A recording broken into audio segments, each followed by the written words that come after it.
Greetings out there. Welcome to the Cap and Ball Fanatic channel. I'm Jay Stone. I'm your host and chief Cap and Ball Fanatic. Cap and Ball revolver fanatic, that is. I love it. I love it. And I hope you all do too.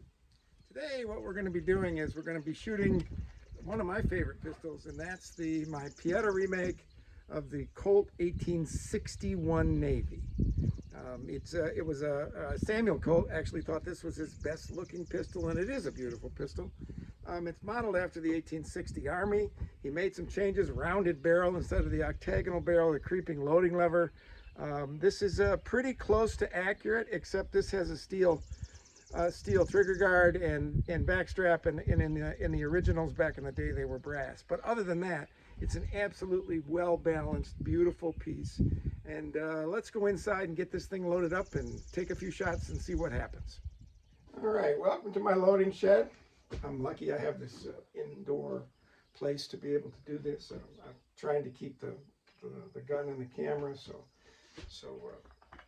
we'll proceed. So I have the gun on half cock, and I use a loading stand. I like to use a loading stand at home. It makes it all much easier. I lift it off to use the rammer, but just to hold the gun, it's easier than trying to do it all with one hand. I don't have to show that I have manual dexterity. This one, I can buy one of these for about 15 bucks online, or I've got a couple over there that I've made, which also work really well too.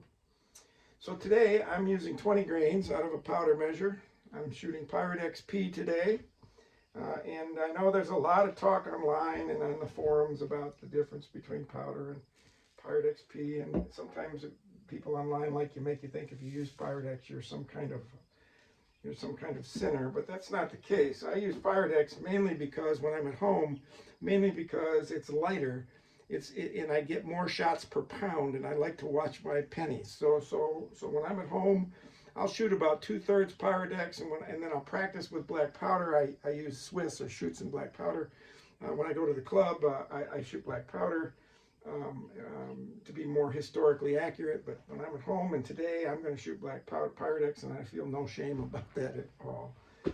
So we're going to take this and pour it in. Now you'll see over here on the left that I have a little piece of paper that I hold to catch the overflow. That's because by the time I shoot 40 or 50 rounds today, when I catch this here, I'm gonna catch and save about 100 grains of powder right there, so that I can make sure that I have my full 20, but yet I can save 100 grains of powder and not throw it away on the ground out there. And then I'll get another 5 or 6 shots out of that. So there, we've got the powder in. I use wads between the powder and the ball. There's mention of these historically, so this is pretty close to historically accurate. I don't put lube over the ball. I put the wad in. I make these at home. I'll go into that sometime with what the mix is and what the lube is and where I get my felt and what kind of punch I use and all that stuff. We'll do another video on that. And I have 375 today home cast round balls. So really, these things shoot pretty cheaply. The only real sunk costs, that's the same no matter what, are the cap costs and of course the cost of the gun. So that we're going to put that in, put the sprue up. Sprue's that little thing that when you knock the top off the mold, it's where the lead went in. So we put that straight up. And the only reason I do that and want to make it close to straight up is because it'll load a little easier, but it also will grip the rifling a little better and you'll get more accurate. And then we'll pick the gun up, slide it over, center it on there, and push it home. Not too hard at all.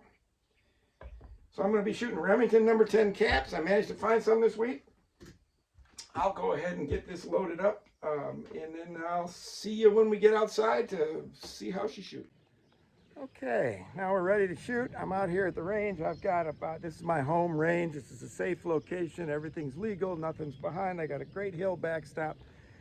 So we're taking care of the business we have to make sure everybody's safe. I've got my eyes and my ears in, which is highly recommended when you're doing this stuff. Not just the eyes, just because there's gases going off in front of your face, and the ear protection because someday you'd like to be able to hear. So I'm going to shoot at some steel gong targets at about 20 yards.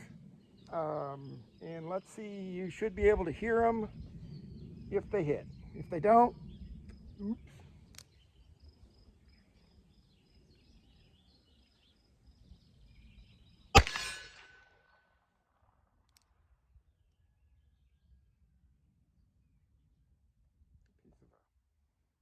cap that blew down and stuck inside of there, so we're good.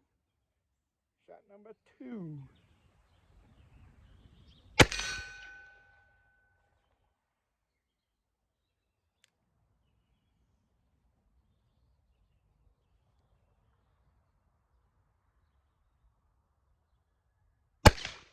Oops.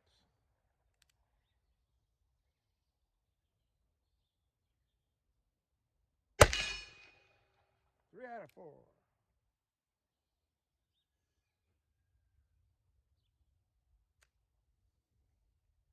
Cap must have come a little loose. Even 10s do that.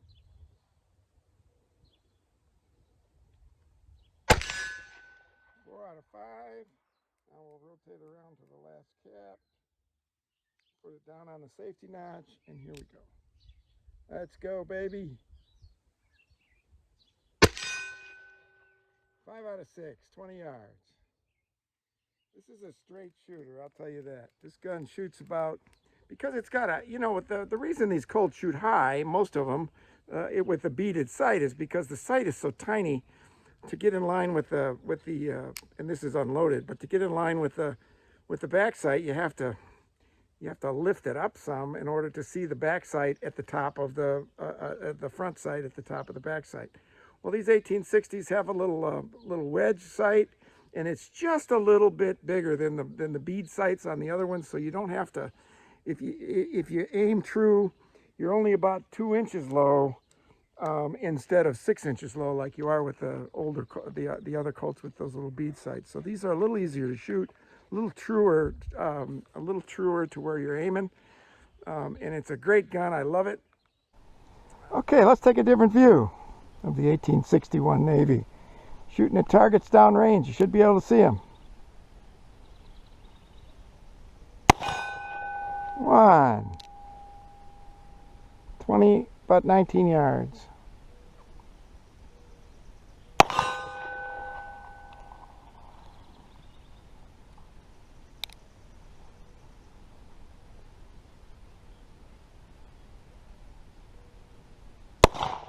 Where'd that one go?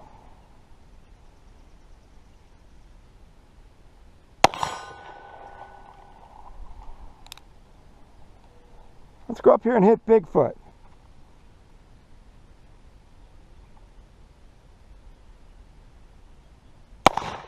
Missed him. Got one left.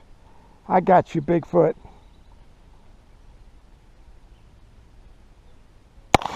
Got him. I love it. I hope you enjoyed this. I'm going to shoot this thing some more. I hope you enjoyed it. We got videos coming up. I just sort of blew over my loading and the Pyrodex and the caps and all that stuff. We're going to do videos and all of that, because one of the things I'm trying to do is to make this a site that's easy for newcomers so they can get a lot of their questions answered. As a relatively newcomer myself, I found it a little hard to find that information when I was getting started. There are some great ones out there, but you had to dig for them. So what I want to do is put it all in one place. If you enjoyed this, if you get a chance to watch the video and you learned something, or you enjoyed the shooting, or you enjoyed the discussion, hit that like button, share this video for me, and I'll see you back down here. I'll see you back on the channel again when we do our next video. So thank you for watching, and we'll see you soon.